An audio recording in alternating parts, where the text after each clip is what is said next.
Meena Kaushik life style में आज हम बता रहे हैं शमी का वृक्ष क्यों पूजनीय है और इसकी उत्पत्ति कहाँ से हुई। बहुत ही दिलचस्प और रोचक प्रसंग है। ऐसा माना जाता है कि एक ऋषि की कन्या थी और वह कन्या जब अपने पति मदार के साथ ऋषि आश्रम में गई थी, वहाँ पर उन्होंने एक ऐसे गजमुख ऋषि मुनि को देखा और जैसे नादान उम्र होती है अल्लड़, उन दोनों ने ऋषि को देख कर के कुछ नादानी कर दी और वह नादानी ऐसी थी कि उन्हें श्राप झेलना पड़ा।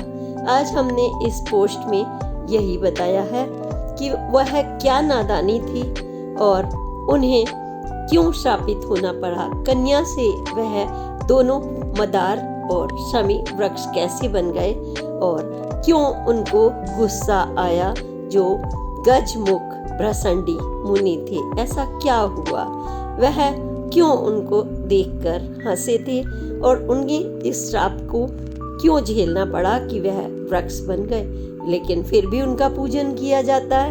यह आपके लिए हैरत में डालने वाली बात होगी, क्योंकि भगवान शिव, गणेश और शनि, अगर आप बात करें तो शमी के पत्र चढ़ाने से रिद्धि सिद्धि मिलती है, चमत्कार होते हैं जीवन में। यह क्यों होते हैं, आज हमने इस पूरे तथ्य को अपनी पोस्ट में उतारा है। आप देखिए कि शमी आपके जीवन में कैसे चमत्कार करते हैं और शनि के प्रकोप कैसे दूर होते हैं और शिवलिंग पर शमी के पत्र 2 चढ़ा देने भर से आपको क्या क्या प्राप्त हो जाता है। नमस्कार, मीना कौशिक लाइफ स्टाइल में आपका स्वागत है। आज का विषय शमी वृक्ष, जिसकी पत्तियां हम शिव जी के शिवलिंग पर चढ़ाते हैं और हम शनि को चढ़ाते हैं, उसका महत्व। शमी इतना चमत्कारी क्यों है, इसकी उत्पत्ति कैसे हुई, क्योंकि हम यही कल्पना करते हैं कि जब भी हमें कोई चमत्कारी चीज मिले उसके पीछे की हम तथ्य जानने की कोशिश करते हैं। आज हम पौराणिक पन्नों से शमी का चमत्कारी महत्व और उत्पत्ति लेकर के आए हैं, यानी शमी का रहस्य। और आप चौंक जाएंगे कि यह शमी का रहस्य हमें जब जानने को मिला तो हमें भी हैरत हुई कि शमी वृक्ष, किसी वृक्ष समय में कन्या होती थी, वो भी ऋषि कन्या। सोचिए कि ऋषि कन्या में ही इतने गुण हो सकते हैं जो हमें चमत्कार करें, क्योंकि उसमें होता है ज्ञान का खजाना, विनम्रता, धैर्य और शक्ति। हाँ, कभी कभी हम अल्हड़ उम्र में गलतियां कर जाते हैं, वो मानव की नेचर होती है। तो कन्या से भी वो गलती हो गई थी और वह कन्या, ऋषि कन्या, कैसे शापित होकर शमी का वृक्ष बनी, लेकिन इसके बावजूद वह तीनों लोकों में क्यों पूजन की जाती हैं, आज हम यह तथ्य आपको बता रहे हैं। और सबसे बड़ी बात यह कि हमारे जीवन में उस शमी का क्या स्थान, सर्वोपरि स्थान। तो हम बात करते हैं पुराणों की। अगर हम बात करें, शिव पुराणों की बात करें, तो मान्यता और कथा के मुताबिक जो शमी थी, ऋषि औरा की बेटी थी। ऋषि औरा की बेटी थी और ज्ञान, विनम्रता सभी चीज़ में परिपूर्ण थी और ऐसे वातावरण में पल रही थी जहाँ किसी भी उनके अंदर गुण की कमी नहीं थी। और उनकी शादी ऋषिपुत्र मदार से उनका विवाह हुआ था। तो ऋषि मदार अपने सोनम ऋषि जी के यहाँ उन्होंने शिक्षा दीक्षा ली और जब वो शादी के विवाह हो जाते हैं, बाद में गौना करके ले जाते हैं, ठीक इसी तरह से उनका मन हुआ कि अपनी हमारी वैवाहिक जिंदगी शुरू हो रही है, तो वो सोनक ऋषि से आशीर्वाद अपनी पत्नी शमी के साथ गए। वहाँ पर घूमे और रास्ते में एक आश्रम और पड़ा, वह था भ्रसंदी मुनि का। भ्रसंदी मुनि कौन थे ये उनको मालूम नहीं था, लेकिन उन्होंने सोचा जब हम यहाँ पर आए हैं तो हम ऋषि मुनि का भी आशीर्वाद ले लेते हैं। दोनों पति पत्नी वहाँ पर समी और मदार पहुँचे। वहाँ पर कम उम्र होती है, मैंने जैसा ही कहा हम लोग भी ऐसी गलतियाँ कर बैठते हैं, लेकिन किसी को अनजाने में ठेस लग जाती है। तो उन्होंने देखा जब ऋषि मुनि आए तो उनका गज मुख था। अब गज जैसा मुख था तो कन्या को हंसी आ गई दोनों दंपत्ति को देख करके कि भाई ऋषि है लेकिन इनका गज जैसा मुख क्यों है, और उन्हें इस वरदान का मालूम नहीं था कि उनका गजमुख क्यों है।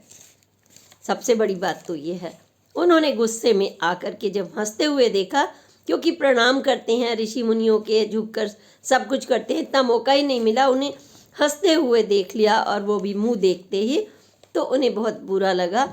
उन्होंने श्राप दे दिया कि तुम दोनों वृक्ष के रूप में बन जाओगे। बहुत दुख हुआ दोनों को, समी और मदार को। ये हमने जाने अनजाने में क्या गलती कर दी। उन्होंने काफ़ी क्षमा मांगी, लेकिन मुनि होते थे, उनके मुंह से जो एक बार निकल गया सत्य होता ही था। ऐसे में क्या करें। भ्रसंदे मुनि के पास श्राप वापस लेने की शक्ति नहीं थी। विडंबना ये है, उनको श्राप दे सकते थे लेकिन लेने की वापस शक्ति नहीं थी। और उनके जो भ्रसंदी थे वह भक्त थे गणेश जी के, और गणेश जी से उन्होंने गणेश जी की उपासना की थी और वो इतने प्रसन्न हुए थे कि उन्होंने मांग लिया था वरदान गजमुख का, क्योंकि वो स्वयं गणेश जी की जिस पर कृपा हो जाए वह तो बहुत बड़ा विद्वान भी होगा और सब कुछ होगा, और गजमुख का उन्होंने ले लिया था वरदान। अब वह ऐसे दोनों अनभिज्ञ थे, समी और मदार। अब क्या करें ऐसे में। तो उन्होंने कहा कि हम ऐसा नहीं कर पाएंगे, हम श्राप वापस नहीं ले सकते। मुनि ने कहा, भ्रसंदी मुनि ने। फिर उन्होंने गणेश जी का स्मरण किया कि मैं क्या करूं, मुझसे ये जल्दबाजी में, क्योंकि वो हंस पड़े थे और मैंने श्राप दे दिया। तो गणेश जी ने अपने भक्त की लाज रखी। गणेश जी प्रकट हुए भ्रसंदी की, क्योंकि वह भ्रसंदी उनके जो शिष्य हुए या भक्त हुए बड़े। उन्होंने कहा ठीक है आपने दे दिया श्राप, लेकिन मैं यह श्राप मुक्त करने के लिए इन्हें यह वरदान देता हूँ कि आपने इन्हें वृक्ष बनने के लिए कहा है, ये वृक्ष में तीनों लोकों में पूजे जाएंगे। भगवान के चरणों में जब इनका चढ़ाया जाएगा शिव जी को या शनि जी को, और जहाँ भी ये चढ़ाए जाएंगे उनको रिद्धि सिद्धि, जो गणेश जी की पत्नी है, जिससे सुख, जिनका आशीर्वाद हो जाता है, रिद्धि सिद्धि घर में आ जाती है, यानी कि सुख संपदा आती है, कष्ट हरण कर लेते हैं प्रभु, वो हो जाएगा। इतना बड़ा वरदान मिल गया और समी और मदार का वृक्ष तभी से पूजनीय हो गया। और यह जब पूजनीय है तो शिव जी के जब शिवलिंग पर चढ़ाई जाती हैं इनकी पत्तियां, तो प्रभु अति प्रसन्न हो जाते हैं। प्रकृति प्रेमी हैं, बेलपत्र से, समी पत्र से सारे संकट को हर करके मनोकामनाओं की पूर्ति करते हैं। घर में सुख समृद्धि, परिवार में शांति आती है। और कोई विशेष आपकी मनोकामना जो होती है, अगर आप इन समी की पत्तियों को, वहाँ सुंदरी जो उनकी बेटी है शिव की, उसको टच करके तब आप शिवलिंग पर जल के साथ अर्पित करते हैं, तो मनोकामनाएं चमत्कार की तरह पूर्ण होती हैं।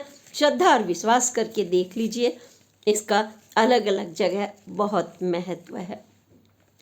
यह इतनी बड़ी बात। दूसरी तरफ भगवान जो शिव हैं, उनके अलावा शनि भगवान को बहुत प्रिय है समी, और शनि भी शिव का, उनका आपस में संबंध आप जान ही चुके हैं कि शनि जो शिव भक्त हैं और हनुमान भक्त हैं, वो वचनबद्ध हैं, वो उन पर अपना प्रकोप नहीं दिखाते, टेढ़ी चाल का कोई असर नहीं होता। शनि का अगर कोई भी प्रभाव आपको लगता है कि है जीवन में, तो आप शनि को शमी की पत्तियां चढ़ाइए, शिवलिंग पर चढ़ाइए। शनि के नीचे क्या क्या शमी के करते हैं वो भी मैं आपको बताने वाली हूँ।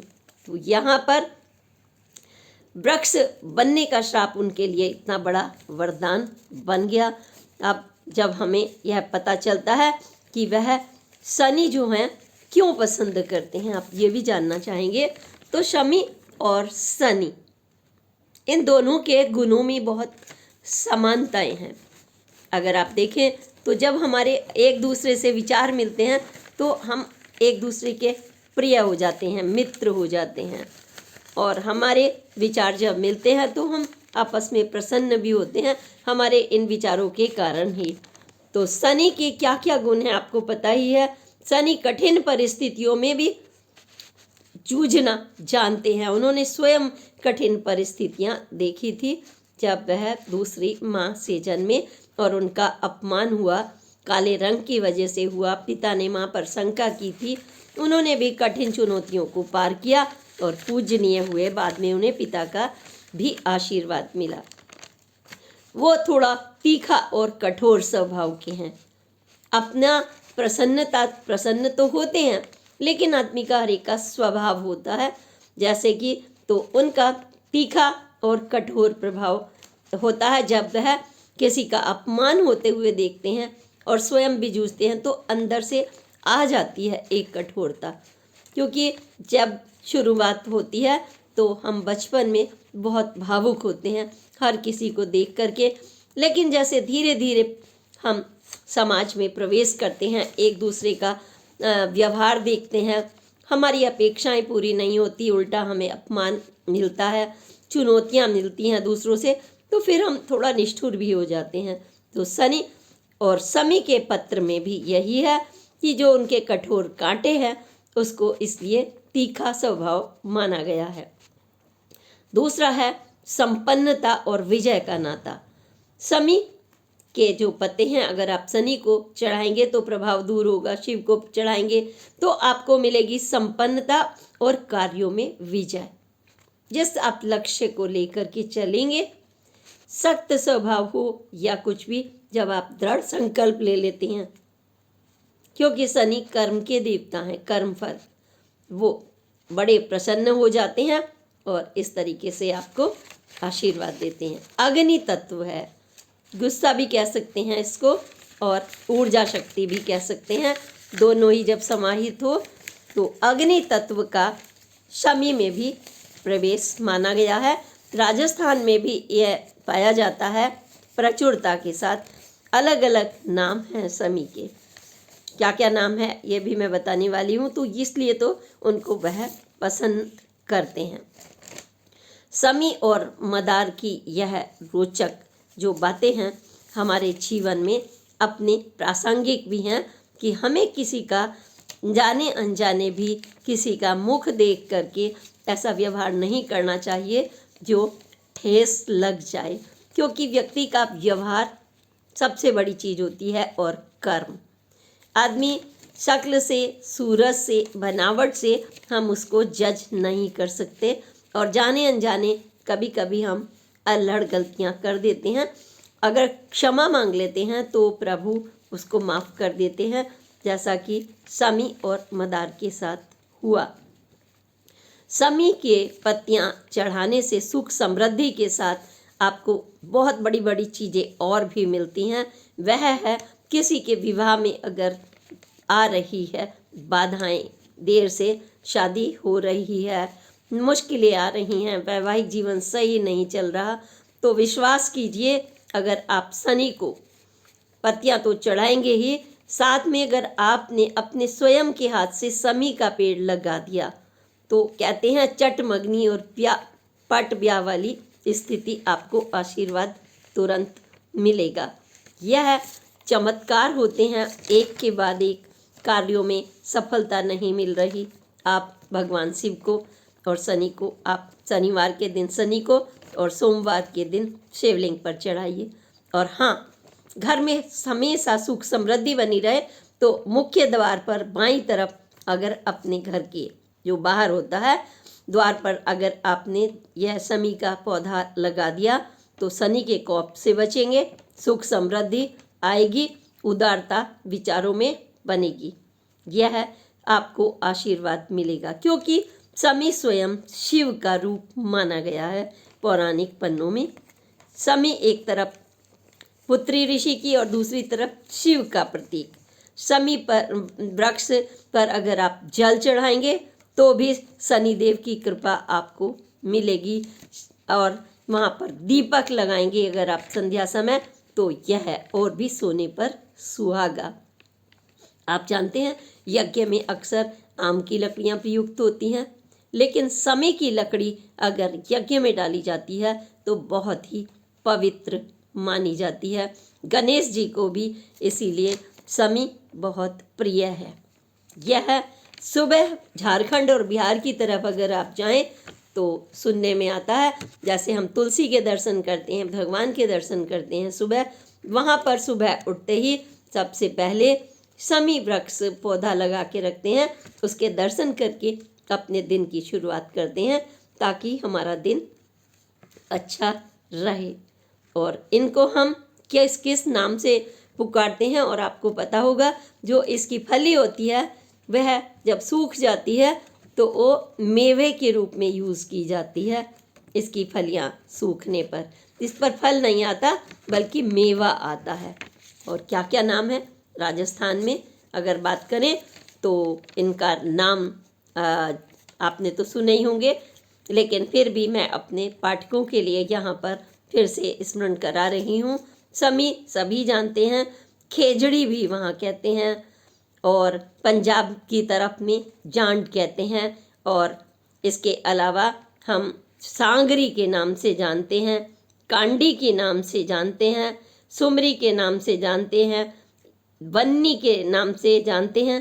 तमाम अगर नाम देखें तो नामों में भी आपको विविधता मिल जाएगी। ऐसे शमी वृक्ष, पत्तियां इनकी देखें तो आप बहुत ही छोटी छोटी पत्तियां होती हैं, और उन पत्तियों की विशेषता यह है, एक पत्ती में से एक पत्ती में से एक निकलती है। यह 3 पत्तियां 7 पत्तियां जब आप चढ़ाते हैं शिव जी को तो आपकी सारी मनोकामनाएं पूर्ण होती हैं। ये शमी की महिमा हमें मिलती है हमारे कथाओं में, हमारे पुराण में, हमारे उपनिषदों में। इसकी उत्पत्ति का महत्व आज हमने बताया, तो आप भी अपना शमी का पूजन करें और भगवान शिव, शनि और गणेश जी का आशीर्वाद प्राप्त करके रिद्धि सिद्धि के आप मालिक बने, आशीर्वाद लें, क्योंकि जिसके ऊपर भगवान का हाथ है तो स्वयं वह भगवान में होता है। अंश हैं आप शिव का, और जिस पर शनि की कृपा हो जाए उनके ऊपर तो धन बरसता है, कर्म फल के देवता है।